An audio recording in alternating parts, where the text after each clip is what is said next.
Feels like we're living in a sci-fi movie sometimes, with all this AI stuff going on. I mean, it's like magic, the things it can do now. It is pretty mind-blowing, yeah. And it's only going to get crazier, at least if you believe Sam Altman. OpenAI's CEO. Exactly. Yeah, he's not afraid to make some bold predictions. Bold is an understatement. He's out there saying we could have super intelligent AI, like way smarter than any human within a few thousand days. A few thousand. Yeah, I saw that. It certainly got people talking. That's for sure.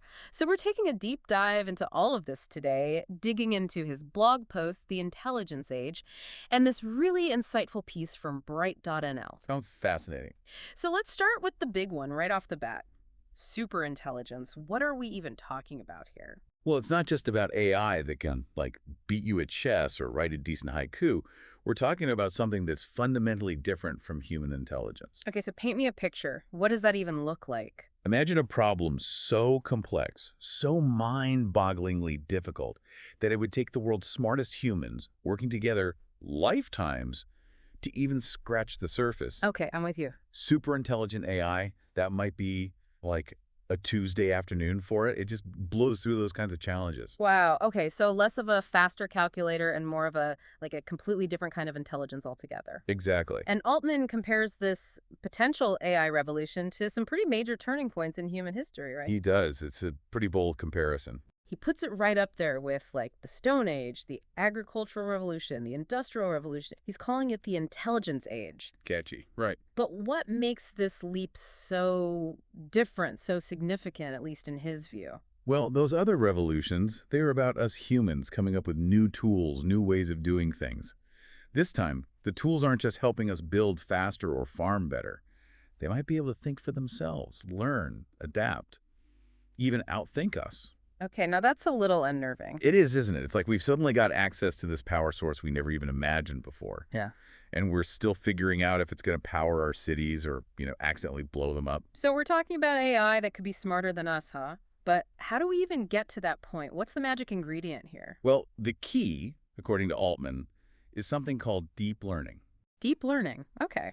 Yeah, and it's actually kind of intuitive when you really get down to it. Mhm. Basically, it's a type of AI that learns kind of like how our brains do, at least in a very simplified way. Okay, now you've got to explain that one because I'm not sure my brain can even process all of this. Yeah.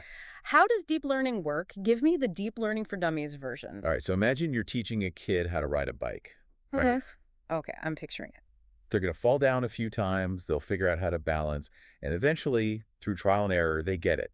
They're riding. Makes sense. Deep learning is kind of like that, but instead of a kid on a bike, it's a complex algorithm, and instead of learning to balance, it's learning to, say, recognize what's in an image or translate languages. So it's all about learning from experience, just like us. But instead of scraped knees, we're talking about data, right?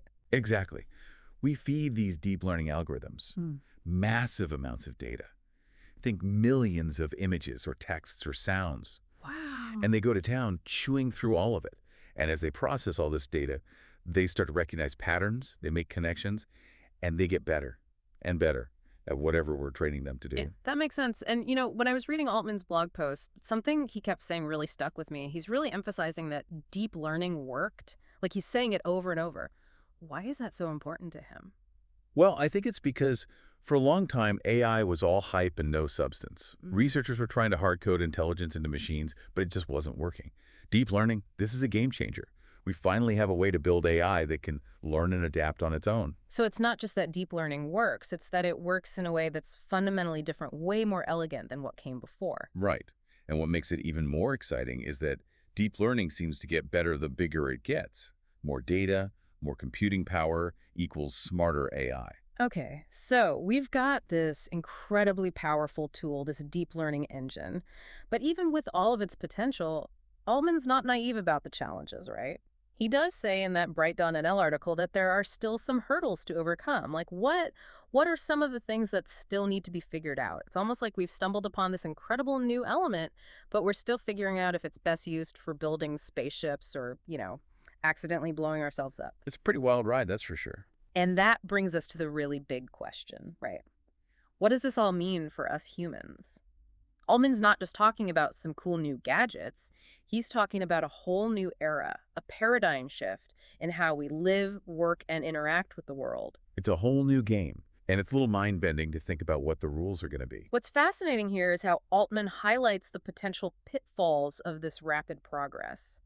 He uses a really striking phrase in the Bright.nl article, talking about how AI could become a very limited resource. A very limited resource. That's a chilling thought, isn't it? It's like Mm. AI could become this precious commodity, and those who control it, they control the future. What kind of world does that create? It's like in those dystopian sci-fi movies where the elites have all the cool tech and everyone else is left scrambling for scraps. Definitely not the future I'm hoping for. It's a pretty scary scenario. But Altman's also talking about what we can do to prevent it. He's talking about the need to make sure everyone has access to this technology. So it's not enough to just build the technology. We have to build it responsibly. We have to make sure it benefits everyone, not just the select few. Exactly. And that brings us to another crucial point that Altman emphasizes, the need for continuous progress. He argues that we can't afford to become complacent, that we need to keep pushing the boundaries of what AI can do. So it's not just about reaching this superintelligence finish line. It's about the journey, about constantly evolving and adapting as the technology itself evolves. Exactly. And that's what's so exciting, but also a little bit daunting about this whole thing. We're talking about a future where the rate of change is so rapid that we can barely keep up. Hmm. It's like we're strapped to a rocket ship heading for the stars, and we're still figuring out how to steer.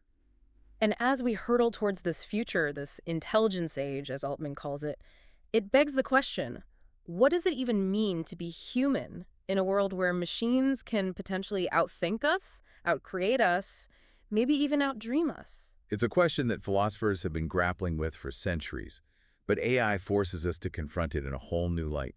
And I don't think there's an easy answer, but maybe that's the point. Maybe this isn't about finding all the answers, but about being brave enough to ask the questions, to embrace the unknown, and to shape this future together. To boldly go where no one has gone before, right? It's exciting, it's a little terrifying, and it's definitely something to ponder. And on that note, we'll wrap up this deep dive into the world of superintelligence and the future of AI. Thanks for joining us on this journey into the mind of Sam Altman. Until next time.